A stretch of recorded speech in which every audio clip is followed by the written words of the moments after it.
Un aboiement sauvage déchira à travers la nuit gelée. Atlas chargea dans le blizzard, sourd à chaque commande. Daniel sut instantanément ceci n'était pas poursuite. C'était panique.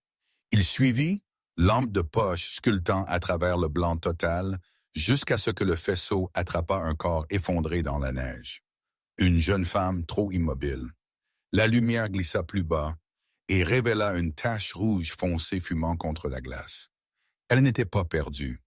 Elle avait été courant, et quelque chose l'avait été chassant. Avant que nous commencions, dites-nous d'où vous regardez. Et si cette histoire touche votre cœur, s'il vous plaît, assurez-vous de vous abonner pour plus. Votre soutien signifie vraiment le monde. La tempête descendit des montagnes de l'Idaho sans avertissement, tournant la forêt près de McCall en un vaste silence blanc brisé seulement par le vent et la neige tombante. Daniel Brooks avait choisi cet endroit précisément à cause de ce silence. À 35 ans, il se portait avec l'économie contrôlée d'un homme qui avait passé la plupart de sa vie adulte à mesurer le risque en fractions de secondes. Il était grand, aux épaules larges, et bâti avec la force dense de quelqu'un qui ne s'entraînait plus pour l'exposition, mais pour la survie. Ses cheveux foncés étaient coupés courts par habitude, déjà filés de gris précoce aux tempes. Une barbe rude ombrait de sa mâchoire, affûtant les lignes angulaires de son visage et lui donnant une apparence perpétuellement sévère, bien que la sévérité venait moins du tempérament que de l'épuisement. Les années comme un Navy SEAL avaient laissé des marques qu'aucun air froid de montagne ne pouvait effacer. Une légère boiterie quand il marchait trop vite, des cicatrices cachées sous les couches d'hiver, et un regard qui ne reposait jamais tout à fait, toujours scannant, toujours calculant. La dernière opération, classifiée, désordonnée, non résolue, avait fini avec son unité se retirant et Daniel placé en congé obligatoire officiellement pour récupération, officieusement parce que le commandement ne faisait plus confiance à quel point il chevauchait le bord. La cabane n'était pas sa maison, juste un refuge emprunté appartenant à la famille d'un ancien coéquipier. Elle était assise seule parmi les pins tordus, assez loin de la route la plus proche pour que même les motoneiges passaient rarement. Daniel passa ses journées à réparer ce qui n'avait pas besoin de réparation, à couper du bois qui lui durerait des années, et à forcer son esprit dans des routines qui émoussaient la relecture constante de la mémoire. La nuit, quand le monde se rétrécissait à l'obscurité et au vent, les souvenirs pressaient plus fort, testant les fissures dans sa discipline. Atlas avait été censé aider avec cela. Le berger allemand avait 4 ans, grand même pour sa race, avec un épais pelage noir et feu, et une poitrine puissante qui parlait d'un élevage soigneux et d'un entraînement constant. Ses oreilles se dressaient alertes et expressives, pivotant au moindre son, et ses yeux, bruns profonds, presque ambrés dans certaines lumières, retenaient une intelligence qui se sentait étrangement humaine. Atlas n'était pas un animal de compagnie. Il était un chien de travail, entraîné aux côtés de Daniel durant le dernier tronçon de son service après qu'une explosion prit 2 hommes de leur équipe et laissa Daniel enterré sous des débris pendant presque 3 minutes. Le chien avait appris les schémas de stress de Daniel, les subtils changements de posture et de respiration qui précédaient la panique, et avait été conditionné à les interrompre avec pression, mouvement, présence ancrante. Là où Daniel était calme et retiré avec les étrangers, Atlas était calme mais vigilant, tolérant mais jamais confiant. Ensemble, ils fonctionnaient comme un système fermé, chacun régulant l'autre. Cette nuit-là, le système cassa.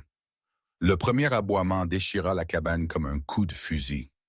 Ce n'était pas l'aboiement d'avertissement aigu qu'Atlas utilisait pour la faune, ni l'alerte basse qu'il réservait pour les moteurs inconnus. C'était brut, soutenu, bordé de quelque chose de plus proche de l'urgence que de l'agression. Daniel fut debout instantanément, les muscles bougeant avant la pensée, le cœur déjà accélérant. Atlas était à la porte, corps rigide, poils hérissés, aboyant à nouveau comme si tiré par une ligne invisible dans la tempête. Le chien n'attendit pas la permission. Il éclata à travers la porte ouverte et disparut dans le blanc. Daniel suivit, enfilant bottes et vestes sans les attacher complètement, attrapant une lampe de poche et entrant droit dans les dents du blizzard. La neige poussait latéralement, piquant sa peau exposée, effaçant les traces presque aussitôt qu'elles se formaient. Atlas était une forme gris-noir devant lui, coupant à travers les congères avec une certitude qui ne laissait aucune place au doute. Daniel le sentit alors le changement dans son ventre. L'ancienne crispation familière qui précédait le contact, le danger, la conséquence. Ce n'était pas le hasard. Ce n'était pas une coïncidence. Ils atteignirent la ligne d'arbre près de la clôture sud où la terre plongeait dans un ravin peu profond. Atlas s'arrêta abruptement, aboyant une fois de plus avant de devenir silencieux. Daniel poussa en avant, le souffle brûlant, la lumière balayant la neige jusqu'à ce qu'elle attrapât quelque chose qui n'appartenait pas. Une forme humaine gisait effondrée contre la clôture, à moitié enterrée, les membres tordus à un angle non naturel. Alors que Daniel réduisait la distance, les détails se résolurent avec une clarté brutale. La femme était jeune, probablement fin de la vingtaine. Sa silhouette mince et légère sous une veste fine destinée à un hiver de ville, pas à une tempête de montagne.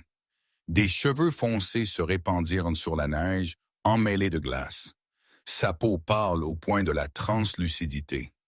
Le sang tachait le blanc sous son côté, toujours foncé, toujours humide, disant à Daniel tout ce qu'il avait besoin de savoir sur le peu de temps qu'il lui restait.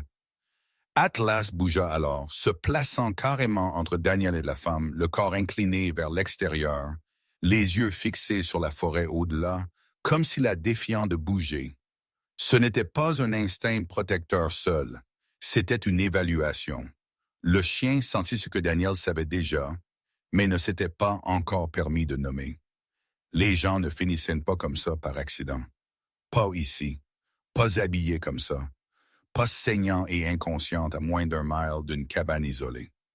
Daniel s'agenouilla à côté d'elle, les mains gantées planant juste au-dessus de son manteau, l'esprit courant à travers les priorités, même alors qu'une partie plus profonde de lui reculait.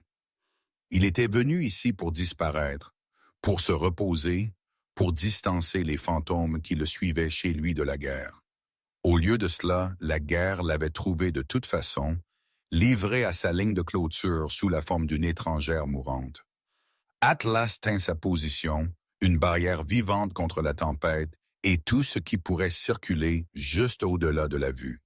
Dans le hurlement du vent et le blanc aveuglant, Daniel sentit la vieille vérité s'installer dans ses os avec une certitude écrasante. Cette nuit n'était pas une interruption de sa solitude. C'était la fin de cela. Daniel porta la femme à travers la tempête avec une économie de mouvements pratiqués, son corps s'inclinant contre le vent, tandis qu'Atlas marchait serré à son côté, jetant des coups d'œil répétés vers la forêt sombre comme s'il comptait des pas invisibles. À l'intérieur de la cabane, la porte se referma sur le blizzard avec une lourde finalité, piégeant la chaleur, la lumière de la lampe et l'odeur métallique et forte du sang dans 4 murs de rondins. Daniel bougea immédiatement, plaçant la femme sur le lourd tapis de laine près de la cheminée, son esprit se dégageant dans le tunnel étroit du triage. Il enleva les couches trempées de neige avec un soin délibéré, révélant des vêtements qui racontaient leur propre histoire. Du denim léger, une fine veste synthétique déchirée à la couture, des chaussures de course jamais destinées à la glace. La femme elle-même était mince et en sous-poids, peut-être fin de la vingtaine, sa silhouette grande mais fragile d'une manière qui suggérait de longues heures assises, plutôt que du travail physique. Sa peau portait la faible coulée jaune-gris du choc, les lèvres teintées de bleu, les cils foncés agglutinés par l'eau de fonte. Ses cheveux, d'un brun châtain profond, pendaient au-delà de ses épaules et des mèches emmêlées striées de sang près des côtes. Daniel catalogua les blessures sans émotion, la façon dont il avait été entraîné. La blessure était profonde, mais pas nette, déchirée plutôt que perforée, cohérente avec un contact violent plutôt qu'une chute. Il la nettoya, sutura là où nécessaire et stabilisa sa respiration, ses mains stables malgré la lente brûlure montant derrière ses yeux. Atlas s'installa au bord de la lumière, ne se couchant pas, son corps incliné vers la porte, les oreilles hautes et en avant, les muscles tendus sous son épais pelage, un système d'alarme vivant refusant le repos. Le temps s'étira en fragments. La respiration de la femme s'égalisait, superficielle, mais présente, et ses yeux s'ouvrirent en battant en terreur soudaine. Son regard traversa la pièce floue, absorbant la cabane, le feu, la forme menaçante d'Atlas. Son corps se tendit, une inspiration aiguë raclant sa gorge alors que la panique la traversait. Daniel resta immobile, se baissant dans son champ de vision sans la toucher, permettant l'espace, permettant au contrôle de revenir. L'attention de la femme se fixa sur lui seulement brièvement avant que ses yeux ne glissent à nouveau, cherchant des menaces qu'elle seule pouvait voir. Quand elle réussit enfin à former des mots, ils sortirent minces et fragmentés, et tout ce qu'elle offrit fut un nom. Emily Carter, prononcé comme si c'était à la fois bouclier et confession. Elle était grande pour une femme, presque à la hauteur des épaules de Daniel Debout, bien que son état actuel la réduisit à quelque chose de plus petit. Son visage, une fois la couleur revenue, montrait des traits fins et des pommettes hautes, le genre de structure osseuse qui se lisait comme académique plutôt qu'athlétique. Il y avait de l'intelligence là, aiguisée par la peur, et quelque chose de cassant en dessous, le regard d'une personne qui avait couru trop longtemps sans repos. Daniel la regarda attentivement, notant comment ses mains tremblaient, même au retour de la conscience, comment ses yeux continuaient de glisser vers les fenêtres, vers la porte, vers les coins de la pièce. Il reconnut les signes. Ce n'était pas une confusion née de la seule blessure. C'étaient les séquelles de la poursuite. Alors qu'il ajustait le pansement, son attention fut attirée par un motif le long de son flanc, des abrasions parallèles incompatibles avec des roches ou des branches d'arbres. Trop délibérées, trop contrôlées. Sa mâchoire se serra. Il avait vu des blessures comme celle-ci auparavant, infligées lors de mouvements forcés, lors de tentatives de capture qui avaient échoué. Le corps d'Emily portait la mémoire d'avoir été saisi, traîné, presque contenu. Atlas répondit au changement de tension de Daniel immédiatement, se levant, les ongles claquant doucement contre le plancher de bois alors qu'il se repositionnait plus près de la porte. Les oreilles du chien s'aplatirent brièvement, puis se redressèrent à nouveau, les narines s'évasant alors qu'il testait l'air pour des changements trop subtils pour les sens humains. La cabane elle-même sembla rétrécir alors que la compréhension s'installait. Daniel bougea à travers l'espace avec un but renouvelé, vérifiant les fenêtres, sécurisant les serrures, alimentant le feu jusqu'à ce que la pièce brillât plus fort, plus chaud. Emily le regarda depuis le tapis, son regard suivant ses mouvements. La peur cédant lentement la place à un calcul las. Elle serra la couverture autour de ses épaules, posture défensive, comme si elle se préparait à une explication qu'elle n'était pas prête à donner. Daniel ne la pressa pas. Il savait mieux. Les personnes en fuite parlaient quand le silence coûtait plus que la vérité. Pour l'instant, sa préoccupation gisait ailleurs. La tempête hurlait dehors, épaisse et implacable. Mais en dessous, il sentit un autre rythme, une pression qui n'avait rien à voir avec la météo. Atlas commença à faire les 100 pas en arc serré, s'arrêtant toutes les quelques secondes pour fixer la porte, puis les fenêtres, puis de nouveau Daniel. Le langage corporel du chien avait basculé de l'alerte à l'anticipation, un signe que Daniel avait appris à respecter par-dessus tout. La respiration d'Emily se bloqua à nouveau alors qu'elle suivait la ligne de vision d'Atlas, sa peur s'aiguisant en quelque chose de plus proche de la certitude. Elle n'était plus simplement blessée ou perdue. Elle attendait que quelque chose arrive. Daniel se tint entre elle et la porte sans réfléchir, le mouvement instinctif protecteur. Les motifs s'alignaient trop proprement maintenant. Vêtements inappropriés, blessures délibérées, peur implacable. Un chien de service plus réagissant comme si traqué. Quoi que ce soit qui avait amené Emily Carter à sa ligne de clôture n'avait pas abandonné. Et comme le vent secouait les murs de la cabane, et qu'Atlas se planta carrément devant l'entrée, Daniel comprit avec une clarté sombre que le danger ne se déplaçait plus vers eux. Il était déjà assez proche pour écouter. La cabane se réchauffa lentement alors que l'humidité saignait de la laine et du bois, la lueur du feu repoussant les ombres dans les coins. Daniel bougea avec un but tranquille, déplaçant des tâches pour garder la femme en vie dans l'espace contrôlé.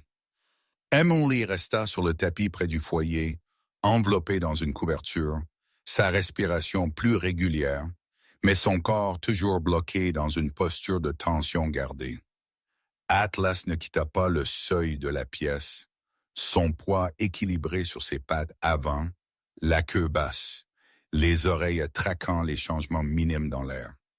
Daniel prit la veste d'Emily d'où il l'avait drapée près du poêle, ayant l'intention seulement de la sécher avant que le froid ne se faufile de nouveau dans ses os. Alors que le tissu se réchauffait, son poids changea dans ses mains d'une manière qui ne s'alignait pas avec l'isolation ou le tissu trempé. Il le sentit alors, subtil mais indubitable, un carré rigide cousu là où aucun renforcement dans ses gîtes n'aurait dû être. Les doigts de Daniel travaillèrent soigneusement le long de la couture, ses mouvements précis et contrôlés. La doublure se sépara pour révéler un appareil noir compact pas plus grand qu'une boîte d'allumettes, scellé et lisse, avec une faible impulsion verte clignotant à un intervalle régulier. Il était conçu, non improvisé. Son boîtier conçu pour survivre à l'eau, au choc et au froid. La vue de cela tira Daniel instantanément hors du présent et dans un terrain mental familier où les problèmes étaient définis par le matériel et le temps. C'était un tracker, pas le genre bon marché utilisé pour les véhicules perdus ou le fret, mais quelque chose réglé pour un signal persistant, quelque chose destiné à être suivi. Il sentit la cabane passer dans son esprit de refuge à cible. Emily vit le changement en lui avant qu'elle ne voie l'appareil. Son visage se vida de couleur et le fragile sang-froid qu'elle avait reconstruit s'effondra vers l'intérieur. Ses épaules se recroquevillèrent et ses mains montèrent instinctivement à sa poitrine, les doigts s'enfonçant dans la couverture comme si elle se préparait à un impact. Elle commença à trembler, le tremblement parcourant sa silhouette, non pas de froid, mais de soulagement, caillé de terreur. La vérité s'échappa d'elle alors, non pas comme une confession répétée, mais comme quelque chose libéré par l'épuisement. Emily Carter n'était pas une randonneuse, ni une voyageuse perdue. Elle était une analyste de données, entraînée à trouver des schémas que d'autres négligeaient, avec un parcours en modélisation financière et audit de système.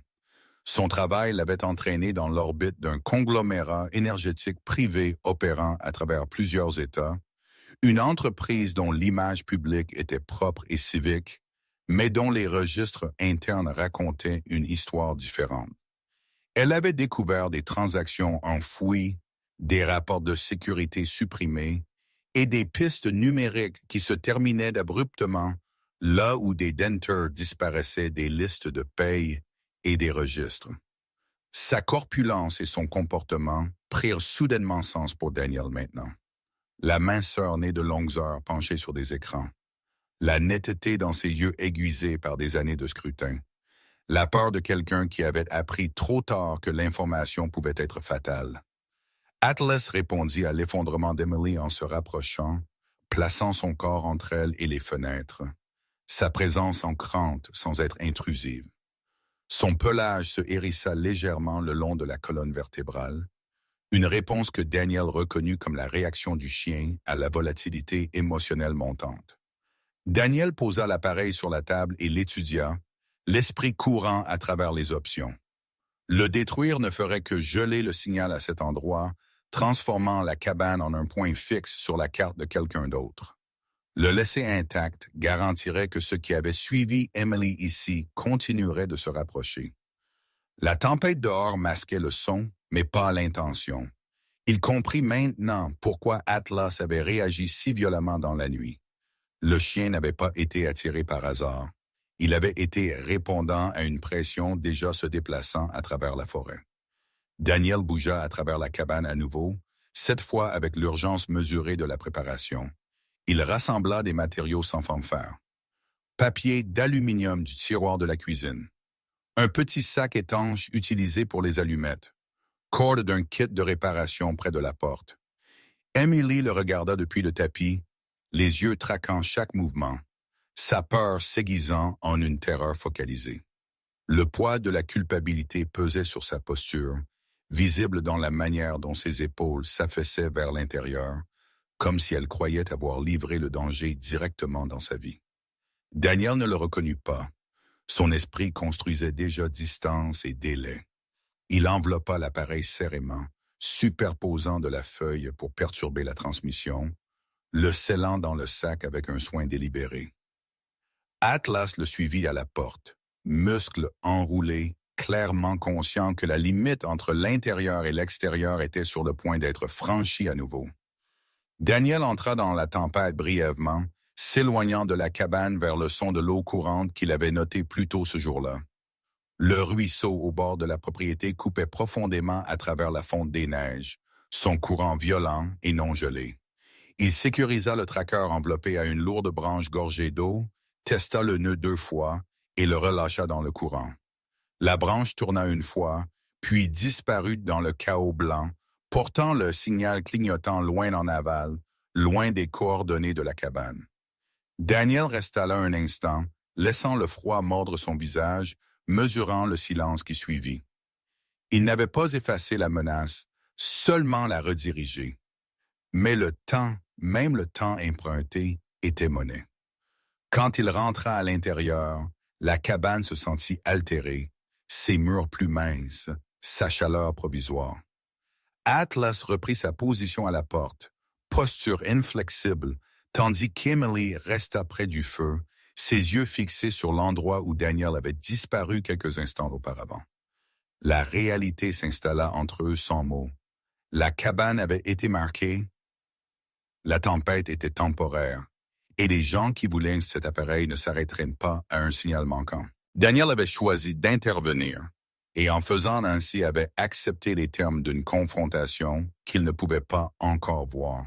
Pour l'instant, il avait acheté des heures, peut-être moins. Dans les montagnes, cela pouvait signifier la différence entre l'évasion et le siège. La tempête s'épaissit à mesure que la nuit s'approfondissait, la neige pressant latéralement contre la cabane comme si la montagne elle-même testait la structure. Daniel sentit l'approche avant que le son ne l'atteigne. Une pression dans l'air qu'Atlas détecta en premier. La posture du berger allemand changea d'une manière que Daniel n'avait vue qu'une poignée de fois. Le corps du chien s'abaissant, les épaules carrées, la poitrine s'élargissant alors qu'une basse vibration s'accumulait profondément en lui. Atlas n'aboya pas. Il grogna, silencieux et soutenu, un signal réservé aux menaces qui portaient l'intention comme une seconde peau. Dehors, des formes faibles émergèrent du mouvement blanc trop délibéré pour appartenir à des voyageurs perdus. Des phares coupèrent à travers la neige, puis s'estompèrent, puis disparurent. Des pas suivirent, mesurés et confiants, non pressés par une météo qui aurait envoyé des civils se précipiter pour se couvrir. Daniel se déplaça sur le côté de la porte, inclinant son corps afin qu'il puisse voir sans être vu. Emily resta près du foyer, étroitement enveloppée dans la couverture, son visage tiré et pâle, les yeux traquant les ombres changeantes à travers la fenêtre. Le groupe s'assembla sur le porche avec la calme efficacité de gens habitués à arriver où ils n'appartenaient pas. Ils portaient des couches extérieures marquées d'insignes de sauvetage génériques, des bandes réfléchissantes ternies par la neige, un équipement propre et cher sous le camouflage d'utilité. À leur centre se tenait l'homme qui ne nécessitait aucune voix élevée ou geste dramatique pour affirmer le contrôle. Monsieur Cole était au début de sa quarantaine, grand et mince, avec une posture si relaxée qu'elle frôlait le décontracté. Son visage était rasé de près, les plans de ses joues nets et symétriques, encadrés par des cheveux foncés, coupés précisément à la longueur réglementaire sans s'engager dans aucun uniforme connu. Ses yeux étaient pâles et fixes, du genre qui mesurait les pièces et les gens avec un détachement égal. La tempête semblait se plier autour de lui, comme si le temps lui-même hésitait à s'immiscer. Sa manière irradiait la politesse sans chaleur, la civilité pratiquée de quelqu'un qui voyait la courtoisie comme un outil plutôt qu'une valeur. Derrière lui se tenaient deux autres, des hommes bâtis plus lourdement, plus larges aux épaules, les visages partiellement obscurcis par des capuches et la neige tombante. Ils bougeaient moins, regardaient plus, les mains près de l'endroit où l'équipement reposerait sous leur manteau. Leur immobilité se lisait comme de la discipline, pas de l'hésitation. Daniel catalogua les détails sans effort conscient, notant comment leurs bottes étaient libres d'accumulation de glace, comment leurs gants montraient de l'usure aux pointes de pression, comment aucun d'eux ne frissonnait. Ce n'étaient pas des sauveteurs, c'étaient des professionnels exécutant un rôle. Le grognement d'Atlas s'approfondit, son corps avançant par petits pas jusqu'à ce qu'il se plante directement entre Daniel et la porte, une barrière vivante vibrant d'agression contenue. Le refus de Daniel vint sans théâtralité. Il ne haussa pas la voix ni n'entra dans l'embrasure. Il tint sa position, permettant à la barrière de bois et de fer de parler pour lui. Le moment s'étira, la tempête rugissant assez fort pour noyer les sons plus subtils, mais pas assez fort pour masquer l'intention. M. Cole resta composé, son expression inchangée, les yeux clignotant brièvement vers Atlas avant de revenir à la porte, comme si confirmant une hypothèse. Les hommes derrière lui décalèrent leur poids presque imperceptiblement, un ajustement coordonné qui suggérait des plans d'urgence se déroulant.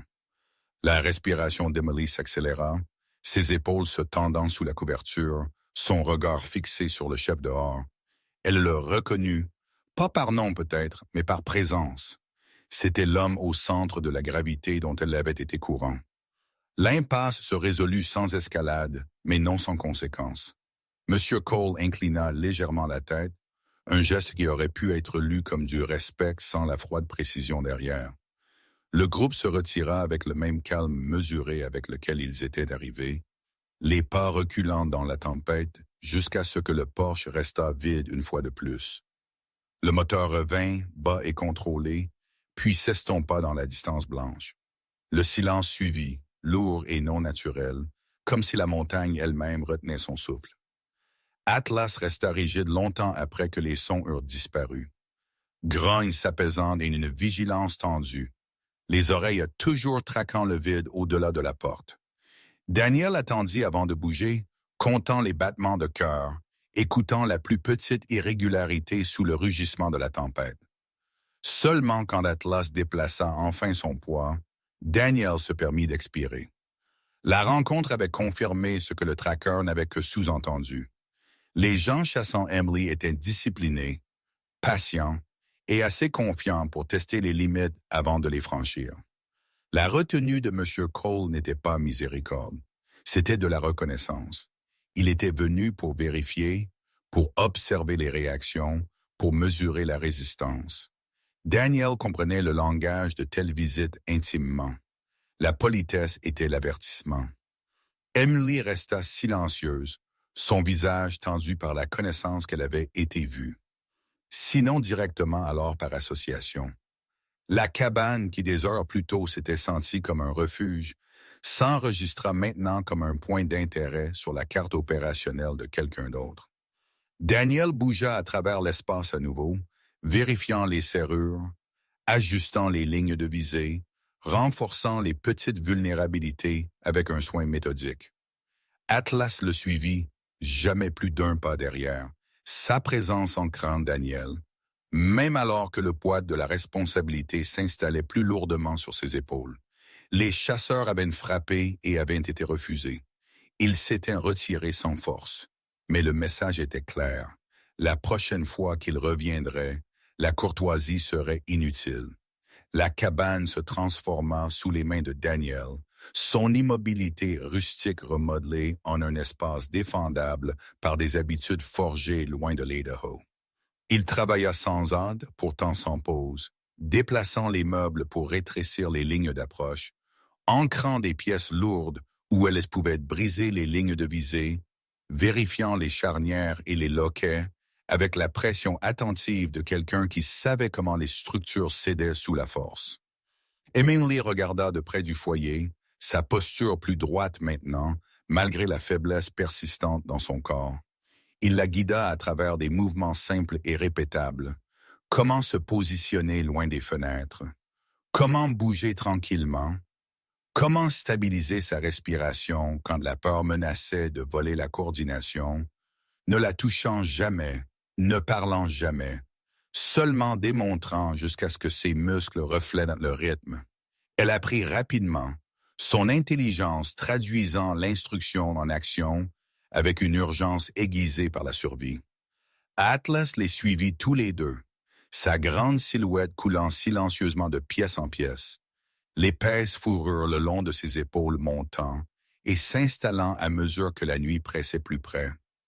Sous eux, la maison respirait différemment. Daniel le sentit d'abord à travers ses bottes, une subtile vibration désynchronisée avec la tempête. Atlas se figea, les oreilles se redressant en avant, la tête s'inclinant vers les planches du sol. Les narines du chien s'évasèrent, aspirant de l'encens superposé sous le bois et la poussière et la pierre froide. Il n'aboya pas. Il s'abaissa et bougea avec une précision liquide vers l'arrière de la cabane, s'arrêtant au-dessus de la cage d'escalier étroite qui menait au sous-sol. Le grognement qui s'accumulait dans sa poitrine était tendu et contrôlé, le son d'un animal retenant la violence en réserve. L'attention de Daniel se rétrécit à un point. Il déplaça Emily plus loin dans l'ombre et ajusta sa posture. Poids équilibré, souffle mesuré. Le sous-sol avait toujours été une après-pensée, un endroit pour le stockage et les vieux outils, ces petites fenêtres de sol à moitié enterrées par la neige. Daniel descendit lentement, chaque pas délibéré, laissant ses sens travailler en avance de ses yeux. L'air là-bas était plus froid, plus dense, portant une légère saveur métallique qui n'appartenait pas. L'intrus se révéla non pas par le mouvement, mais par l'absence. La manière dont le son s'éloignait là où il aurait dû faire écho. C'était un homme au début de la trentaine, compact et nerveux, avec une tête rasée et des traits nets qui suggéraient une vie vécue sous les ordres plutôt que les choix. Ses vêtements étaient foncés et non marqués, fonctionnels au point de l'anonymat, et ses mains portaient les légères cicatrices d'un travail technique répétitif. Ce n'était pas un exécutant de première ligne, c'était un technicien entraîné à entrer discrètement, à désactiver, à préparer le terrain pour d'autres. Atlas se tenait en haut des escaliers, une sentinelle silencieuse, son corps incliné pour bloquer la retraite si l'homme tentait. Daniel réduisit la distance dans un flou de force contrôlée, ses mouvements efficaces, décisifs, terminant la rencontre avant qu'elle ne puisse dégénérer. L'homme s'effondra sous la contrainte, le souffle lui étant coupé, les yeux écarquillés de choc plutôt que de défi. Daniel le sécurisa rapidement, liant les membres avec une précision pratiquée, puis le traîna dans la lumière où la lueur du feu révéla la sueur battant sur les tempes de l'intrus malgré le froid. Emily se tenait figée au bord de la pièce, son visage pâle mais résolu, témoignant sans interférence. La vérité émergea non pas par la résistance, mais par l'inévitabilité. Le langage corporel de l'homme le trahit bien avant que son sang-froid ne faillisse, épaules s'affaissant alors que la réalité de la capture s'installait. Daniel apprit assez en des instants. L'ordre était simple et final, émis d'en haut et répété sans nuance. Effacer les preuves, éliminer les témoins, ne laisser rien derrière qui pourrait être tracé ou récupéré. La phrase portait un poids au-delà de ses mots, une doctrine plutôt qu'une tactique. Daniel sentit la crispation familière dans sa poitrine, la vieille colère remuant là où la retenue vivait habituellement. Les chasseurs avaient franchi une ligne de la poursuite à l'éradication. Emily absorba les implications en silence, ses mains se crispant en poing à ses côtés. Elle comprit maintenant que courir ne ferait que retarder l'inévitable, que sa présence transformait les endroits sûrs en cibles. Daniel pesa les options avec une clarté impitoyable. La fuite offrait un soulagement temporaire, mais rendait l'initiative. Rester signifiait escalade, exposition, risque, non seulement pour lui-même, mais pour Emily et Atlas. La cabane, autrefois un refuge, était devenue un point d'appui. Celui qui la contrôlait dicterait le prochain mouvement.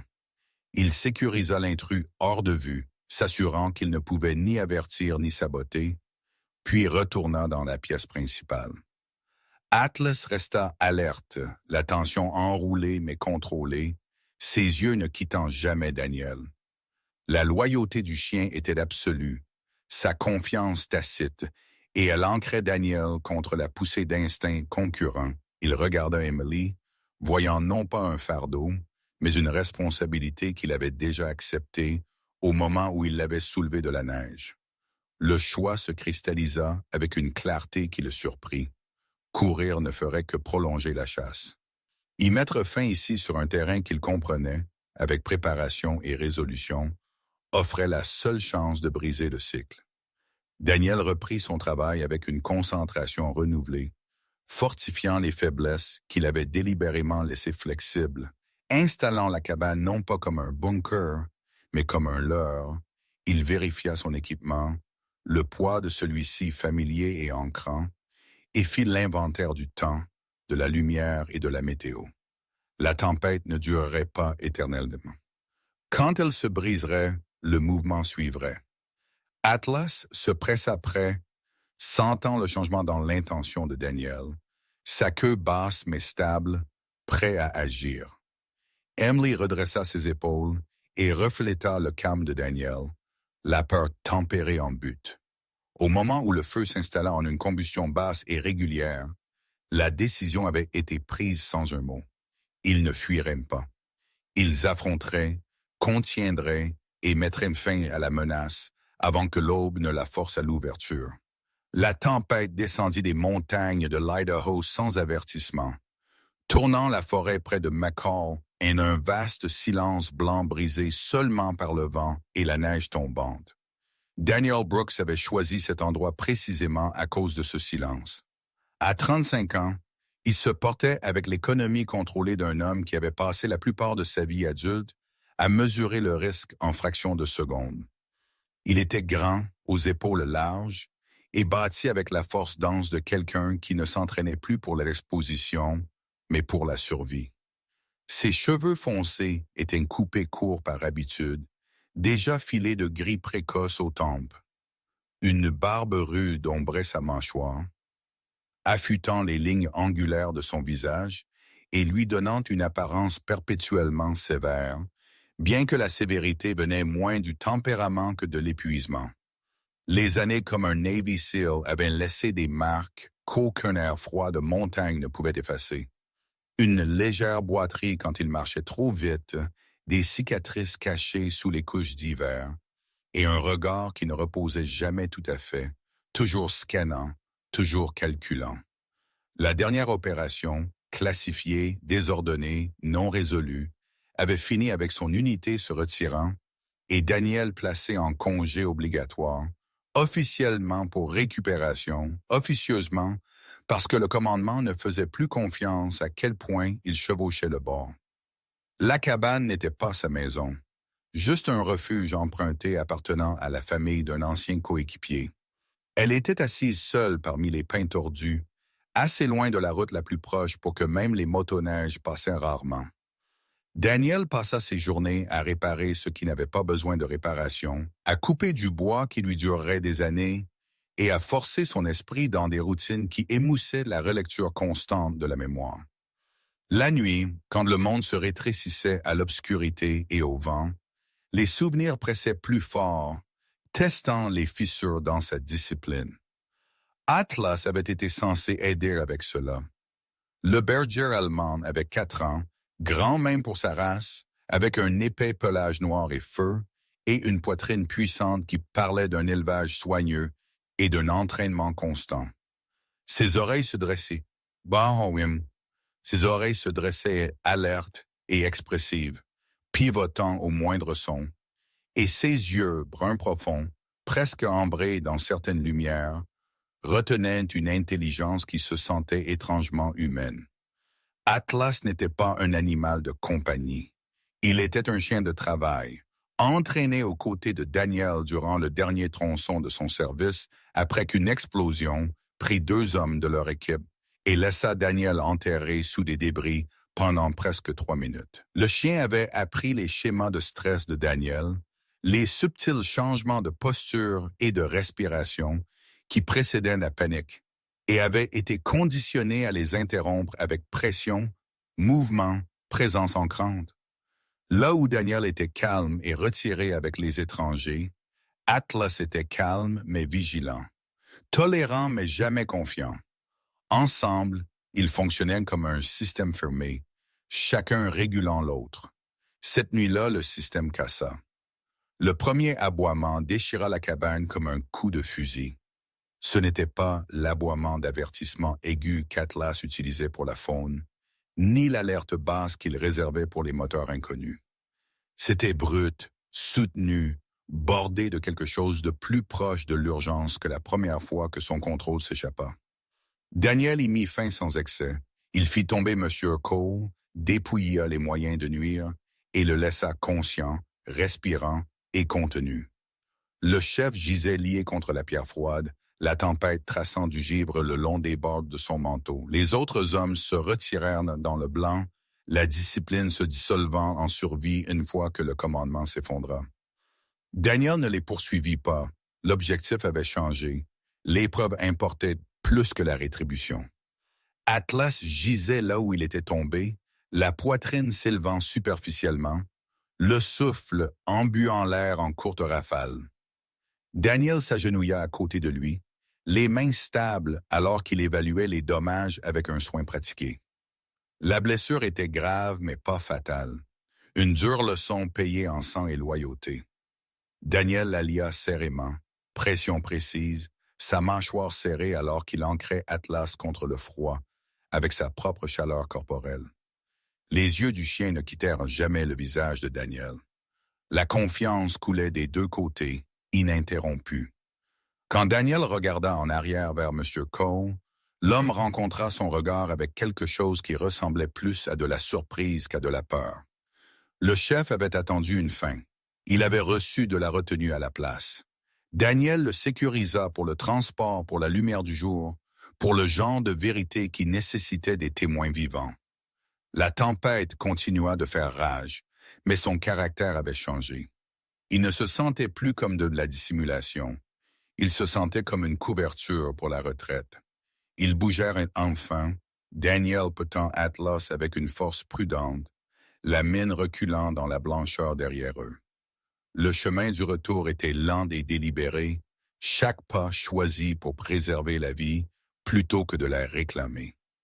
Au moment où les lumières de la cabane réapparurent à travers les arbres, l'aube éclaircissait l'obscurité. La confrontation avait pris fin là où Daniel avait besoin qu'elle se termine, non pas par la mort, mais par la preuve, et une promesse que la chasse ne continuerait pas au-delà de cette crête. L'hiver relâcha sa prise sans cérémonie. La neige se retira des pentes inférieures d'abord, puis des coutures sombres entre les pins, jusqu'à ce que la vallée près de McCall réapparaisse en vert et brun estompé, cicatrisée mais intacte. La mine abandonnée retomba silencieuse à nouveau, scellée par du ruban de prudence et la présence constante de l'application de la loi. Ce qui suivit n'était pas bruyant. C'était méthodique, patient et inévitable. Les preuves qu'Emily portait, des dossiers mappés avec des horodatages, des corridors financiers tracés de bout en bout, des directives internes recoupées contre des disparitions, se déroulèrent sous l'examen fédéral comme un plan longtemps caché. Les assignations à comparaître remplacèrent les menaces. Les mandats remplacèrent les pas dans la neige. Le conglomérat énergétique qui avait opéré derrière des communiqués de presse propres et des plaquages philanthropiques trouva ses pièces intérieures ouvertes à la lumière du jour. Des dirigeants furent nommés, des comptes gelés, des contrats suspendus. L'enquête ne bougea pas vite, mais elle avança et elle ne s'arrêta pas. Emily Carter témoigna avec une régularité qui la surprit elle-même des mois plus tôt. Elle avait été une figure recroquevillée contre le froid, le souffle superficiel de Peer.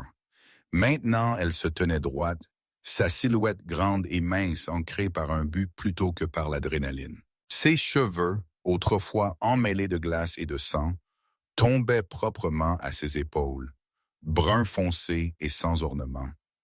L'intelligence qui l'avait autrefois faite une cible servait maintenant d'armure. Elle ne dramatisa pas, elle ne plaida pas, elle présenta. Son tempérament, tranquille, précis, implacable, donna au dossier sa colonne vertébrale. La tentative de l'effacer avait échoué, et en échouant avait exposé la machinerie derrière. Daniel Brooks regarda le processus depuis la périphérie où il préférait rester. Son nom fit surface brièvement dans les rapports comme un témoin civil, un ancien Navy SEAL en congé dont les actions préservèrent une chaîne de garde vivante. Il y avait des questions, des revues, des signatures, puis il n'y en eut plus. Le mot exonéré n'apparut pas en gras, mais il s'installa dans sa vie avec le poids du soulagement. Le fardeau qu'il avait porté depuis son dernier déploiement, de décisions prises sous le feu, de résultats qui persistaient sans résolution, perdit une partie de son tranchant. Il était toujours grand et aux épaules larges, les lignes de son visage toujours sculptées par l'habitude et la météo, mais la tension derrière ses yeux s'adoucit. Il dormit plus profondément. Il se réveilla sans l'inventaire immédiat des sorties. Atlas se rétablit sous des mains attentives. La chirurgienne vétérinaire qui lui fut assignée était une femme à la fin de la cinquantaine nommée Dr. Helen Morse, compacte et délibérée, avec des cheveux gris fer coupés courts près de sa tête, d'une manière qui équilibrait fermeté et patience. Des années plus tôt, elle avait traité des canefs de police blessés lors de chocs avec des véhicules et de raids anti-drogue, et le travail l'avait laissée non sentimentale à propos de la peur, mais profondément respectueuse du courage. Atlas endura chirurgie et réhabilitation avec la concentration stoïque d'un chien de travail, réapprenant la confiance en son propre corps. Ses côtes se tricotèrent proprement. Sa démarche retourna à une force fluide. La cicatrice le long de son flanc s'estompa de brut à pâle. Une marque qui racontait une histoire sans le définir. Quand il courut à nouveau, ce ne fut pas avec urgence, mais avec joie, les oreilles larges, la queue haute, les yeux brillants. Au moment où le printemps s'installa pleinement en Idaho, Daniel fit un choix qui ne surprit personne qui le connaissait vraiment. Il resta. La cabane devint un lieu d'utilisation plutôt que de retraite. Ses fenêtres ouvertes à l'air qui sentait la terre dégelée et le pain. Il se porta volontaire à un programme d'entraînement régional qui travaillait avec la recherche et le sauvetage et les chiens de service, prêtant son expérience sans ce spectacle. C'était un instructeur exigeant, précis et calme, intolérant aux raccourcis, mais généreux de son temps. Son comportement avec les maîtres reflétait une leçon apprise à la dure. La pression pouvait aiguiser ou briser, et la différence résidait dans la confiance. Les stagiaires, jeunes chiens aux habitudes non formées et humains apprenant à écouter, lui répondaient parce qu'il ne performait pas l'autorité. Il l'incarnait. Emily revint une fois brièvement, non pas pour revisiter la peur, mais pour fermer un cercle. Elle marcha le bord de la prairie avec Daniel et Atlas, le sol ferme sous ses bottes, l'air chaud. Il n'y eut aucune cérémonie à la rencontre, seulement reconnaissance. Elle partit à nouveau avec son travail inachevé ailleurs, portant la confiance tranquille de quelqu'un qui avait fait face à une fin et choisi la continuation. Un après-midi, quand les nuages dérivaient sans menace et que les collines bourdonnaient d'insectes nouvellement revenus, Atlas se détacha du côté de Daniel et courut. Il coupa à travers le champ en un large arc, l'herbe se pliant sous son poids, les muscles travaillant sans retenue. Il ne vérifia pas en arrière tous les quelques pas. Il ne scanna pas pour les angles ou les ombres. Il courut parce qu'il y avait de la place pour courir. Daniel regarda depuis les marches du porche, sa posture facile, les mains stables. Le chien revint éventuellement, le souffle chaud, les yeux à la lumière, laissant tomber une balle de tennis usée aux pieds de Daniel, comme pour suggérer un jeu plutôt qu'un devoir. Daniel ramassa la balle et la tint un instant, sentant la texture ordinaire contre sa paume. Les guerres qu'il avait connues ne seraient jamais défaites. Les pertes ne seraient pas effacées. Mais la signification d'elles avait changé. Certaines batailles ne nécessitaient pas un coup final. Elles nécessitaient de l'endurance, de la retenue et le refus d'abandonner ce qui était juste quand cela devenait incommode ou dangereux. Il jeta la balle dans le champ ouvert, et Atlas la chassa sans peur. La vallée reçut le son de sa course et ne donna rien en retour. La saison tourna et avec elle le travail de vivre reprit tranquillement, honnêtement, et enfin sans surveillance. Parfois les miracles n'arrivent pas comme le tonnerre ou la lumière du ciel. Parfois ils viennent tranquillement sous la forme d'un chien loyal, d'un étranger dans le besoin, ou d'un moment où la peur aurait pu gagner mais ne le fit pas. La main de Dieu bouge souvent à travers des gens ordinaires qui choisissent de protéger ce qui est juste même quand cela leur coûte confort ou sécurité. Dans la vie quotidienne, nous sommes donnés le même choix de détourner le regard ou d'avancer, de nous garder seulement ou de devenir abri pour d'autres. Si cette histoire toucha votre cœur, que cela soit un rappel que la foi n'est pas passive.